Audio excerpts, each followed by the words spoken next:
In March of 1881, a woman was admitted to the Royal Edinburgh Lunatic Asylum. She was 31 years old. She had given birth 1 month earlier. The case notes recorded that she constantly moaned and cried, that she believed she had committed some terrible crime, that she was convinced God would never forgive her, that she had to be restrained to prevent her from ending her own life. The doctors who admitted her had a name for her condition. They called it puerperal insanity. It went in the record books as a mental illness caused by the physical act of childbirth. She was held, treated with the methods available in 1881, and eventually discharged. Her name is not recorded. The case note identifies her only as Mrs. Z. Mrs. Z was not unusual. The asylums of the 19th century held thousands of women in the weeks and months after childbirth, diagnosed with conditions that had a dozen different names: puerperal mania, puerperal melancholia, lactational insanity, all describing variations of what we now call postpartum depression and postpartum psychosis. The medicine of the time had identified that something happened to some women after birth. It had no understanding of what that something was, no framework for treating it systematically, and no consistent picture of who it happened to or why. What happened next, over the following 140 years, is the story of how that understanding developed. And the central fact of that story is not the science.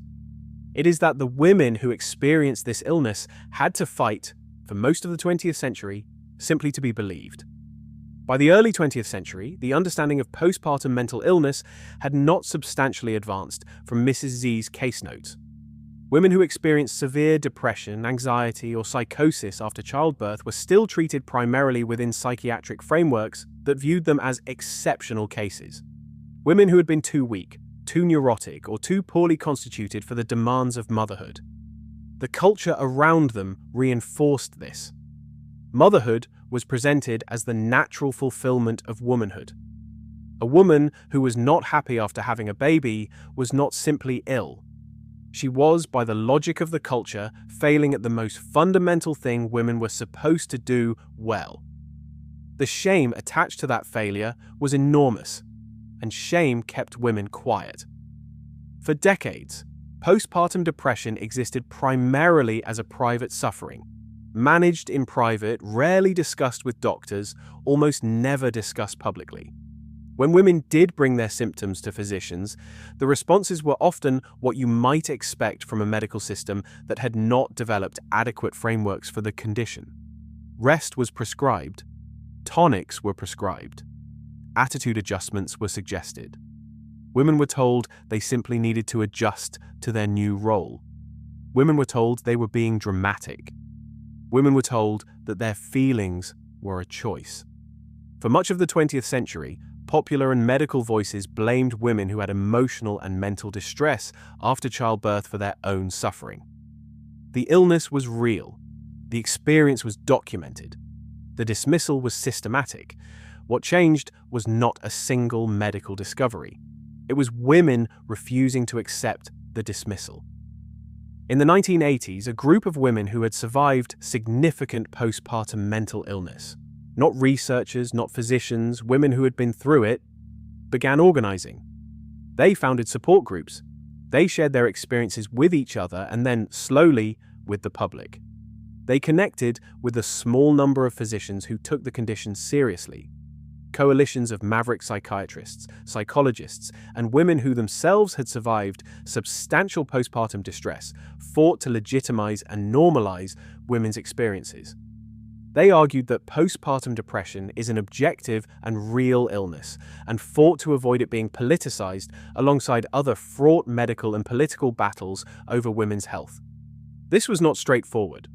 Postpartum mental illness sat at the intersection of several contested territories: women's health, mental health, and the politics of motherhood, each of which carried its own stigmas and its own resistance to taking women's self-reported experience seriously.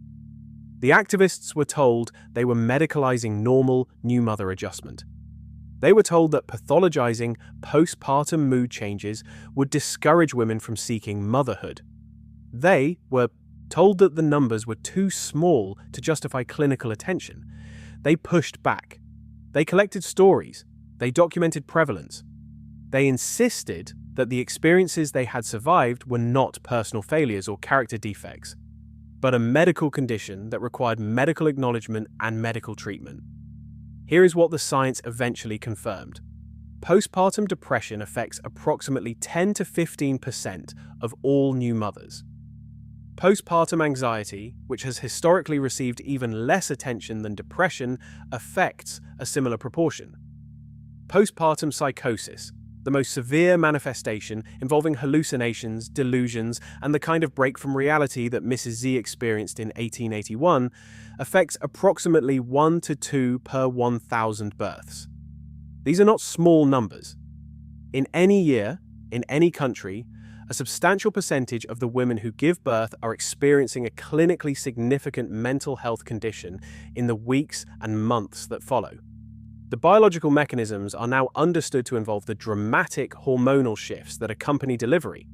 The sudden drop in estrogen and progesterone after birth is among the most rapid hormonal changes the human body can experience, alongside sleep deprivation, physical recovery demands, and the psychological adjustment to a fundamentally changed life. None of this was particularly mysterious once people decided to look. The mystery was not the biology. The mystery was why it took until the end of the 20th century to look. The answer to that is not in the science. It is in who gets listened to. Women who came to physicians with postpartum symptoms were reporting their own experience accurately. They were not imagining it or exaggerating it. The experience was real and it was consistent, and it was there to be seen by anyone who wanted to see it.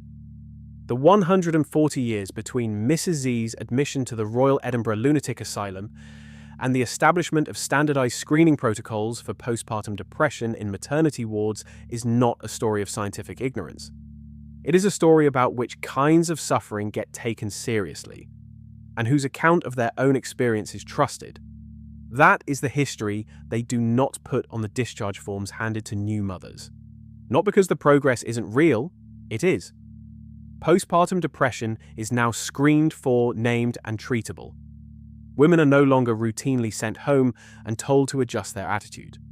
But that progress is the result of women who refused to be told their suffering was their own fault. Who organized, who insisted, who documented what happened to them and demanded that the people with the power to name and treat illness use that power. Mrs. Z's name was never recorded. The names of the women who fought in the 1980s and 1990s to have the illness they survived recognized as a real illness. Those names are in the acknowledgement pages of the legislation that eventually required screening. They are there if you look. Subscribe if you want to keep following this. Every week, the history that was happening all along, just not in the places that got written down.